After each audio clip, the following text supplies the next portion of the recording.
NS21 news ಚಾನೆಲ್ಗೆ ಸ್ವಾಗತ. Narasingarao circle ಸಾರಥ್ಯದಲ್ಲಿ NS21 ನ್ಯೂಸ್ ವೀಕ್ಷಿಸಿರಿ.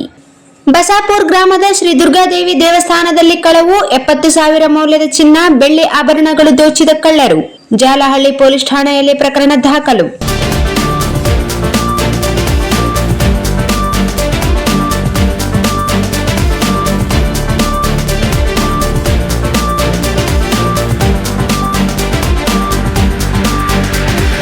ತಾಲೂಕಿನ ಚಿಂಚೋಡಿ ಸಮೀಪದ ಬಸಾಪುರ ಗ್ರಾಮದ ಶ್ರೀ ದುರ್ಗಾದೇವಿ ದೇವಸ್ಥಾನದಲ್ಲಿ ಅಪರಿಚಿತ ಕಳ್ಳರು ದೇವಿಯ ಚಿನ್ನ ಹಾಗೂ ಬೆಳ್ಳಿಯ ಆಭರಣಗಳನ್ನು ಕಳವು ಮಾಡಿಕೊಂಡು ಪರಾರಿಯಾಗಿರುವ ಘಟನೆ ಬೆಳಕಿಗೆ ಬಂದಿದೆ. ಈ ಸಂಬಂಧ ಜಾಲಹಳ್ಳಿ ಪೊಲೀಸ್ ಠಾಣೆಯಲ್ಲಿ ಪ್ರಕರಣ ದಾಖಲಾಗಿದೆ ಎಂದು ಅಲ್ಲಿನ ಗ್ರಾಮಸ್ಥರು ನಮ್ಮ ಪ್ರತಿನಿಧಿಗೆ ತಿಳಿಸಿದ್ದಾರೆ.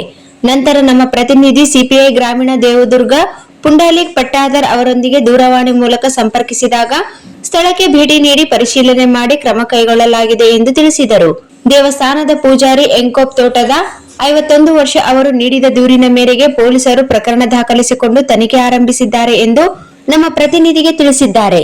ಘಟನೆಯ ವಿವರ: ಕಳೆದ 25 ವರ್ಷಗಳಿಂದ ದೇವಸ್ಥಾನದಲ್ಲಿ ಪೂಜಾರಿಯಾಗಿ ಸೇವೆ ಸಲ್ಲಿಸುತ್ತಿರುವ ಎಂಕೋಪ್ ತೋಟದ ಅವರು ಜುಲೈ 29ರಂದು ಬೆಳಗ್ಗೆ ಪೂಜೆ ಮುಗಿಸಿ ದೇವಸ್ಥಾನಕ್ಕೆ ಬೀಗ ಹಾಕಿ ಮನೆಗೆ ತೆರಳಿದ್ದರು. ಜುಲೈ 30ರಂದು ಬೆಳಗ್ಗೆ ದೇವಸ್ಥಾನಕ್ಕೆ ಬಂದಾಗ ಗರ್ಭಗುಡಿಯಲ್ಲಿದ್ದ ದೇವಿಯ ಚಿನ್ನ ಹಾಗೂ ಬೆಳ್ಳಿಯ ಆಭರಣಗಳು ಕಳುವಾಗಿರುವುದು ಗಮನಕ್ಕೆ ಬಂದಿದೆ ಎಂದು ಊರಿನ ಗ್ರಾಮಸ್ಥರು ನಮ್ಮ ಪ್ರತಿನಿಧಿಗೆ ತಿಳಿಸಿದ್ದಾರೆ.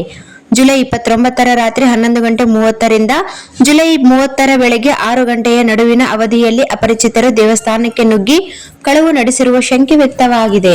ಕಳುವಾದ ಆಭರಣಗಳ ವಿವರ: ತಾಳಿಬೊಟ್ಟು, ಬೆಳ್ಳಿಯ ಕಡಗ, ಬೆಳ್ಳಿಯ ರೂಳಿ, ಬೆಳ್ಳಿಯ ಕಾಲಿನ ಗೆಜ್ಜೆ, ಬೆಳ್ಳಿಯ ಪ್ಯಾಟಿ ಗೆಜ್ಜೆ, ಬಂಗಾರದ ಮೂಗುತಿ. ಒಟ್ಟು ಅಂದಾಜು ಮೌಲ್ಯ 70,000 ರೂಪಾಯಿ. ಘಟನೆಯ ಕುರಿತು ಮಾಹಿತಿ ಪಡೆದ ಜಾಲಹಳ್ಳಿ ಪೊಲೀಸ್ ಠಾಣೆಯ PSI ಆಗಿರುವ ವೈಶಾಲಿ ಜಳಕೆ ಅವರು ಸ್ಥಳಕ್ಕೆ ಭೇಟಿ ನೀಡಿ ಪರಿಶೀಲನೆ ನಡೆಸಿದ್ದು ಕಳ್ಳರ ಪತ್ತೆಗೆ ತನಿಖೆ ಮುಂದುವರಿಸಿದ್ದಾರೆ ಎಂದು ನಮ್ಮ ಪ್ರತಿನಿಧಿಗೆ ತಿಳಿಸಿದ್ದಾರೆ.